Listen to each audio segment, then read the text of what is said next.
कि लगता है मनमोहन सिंह जी प्रधानमंत्री थे कि डॉलर के मुकाबले रुपया मनमोहन सिंह जी की उम्र प्रधानमंत्री जी की भी उम्र पार कर जाएगा। उनके जमाने में तो नहीं किया, लेकिन आज मोदी जी जहां तक मैं जानता हूं 73 ऑफ हो और डॉलर 83 पे पहुंच गया।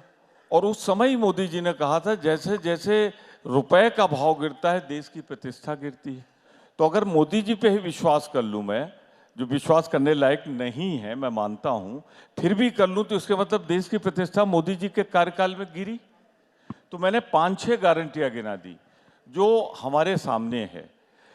ये भी नहीं कहा जा सकता पेट्रोल का दाम बढ़ा क्योंकि इंटरनेशनल मार्केट में कम हुआ, 30 प्रमोद लाख जी, करोड़ मेरे से सवाल ज्यादा का जवाब तो कंपनी। दे दीजिए। मैंने जो पूछा क्या था आपसे, क्या आप पूछा इतने था बताइए, वरिष्ठ क्या नेता हैं। पूछा था ये हमको? तो 400 का दावा कर रहे हैं, आपका कोई आंकलन दावा है कि कितने आपका गठबंधन पूरा लेकर आएगा सीट्स? इंडिया गठबंधन उतने लोगों को लेके आएगा जिससे हम सरकार बना सके।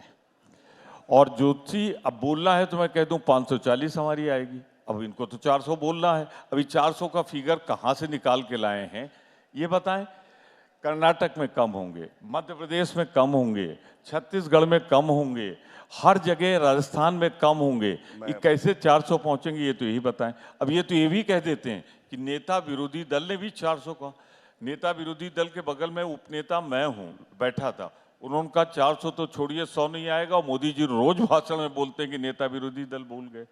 तो मैं जवाब ले लेता हूँ। गौरव जी, सवाल मेरा थोड़ा सा ऐड ऑन करके फिर जवाब दीजिएगा।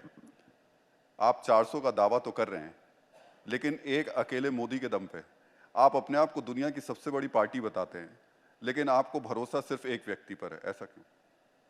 देखिए, सबसे पहले तो एक गर्व की बात है कि हमारे पास मोदी जी जैसा नेता है, जैसे एक गर्व की बात है हर नागरिक के लिए भारत की। और इसके साथ मैं ये भी कह दूं, हमारे राष्ट्रीय अध्यक्ष जेपी नड्डा जी हैं, कोई उपनाम लेके पैदा नहीं हुए थे।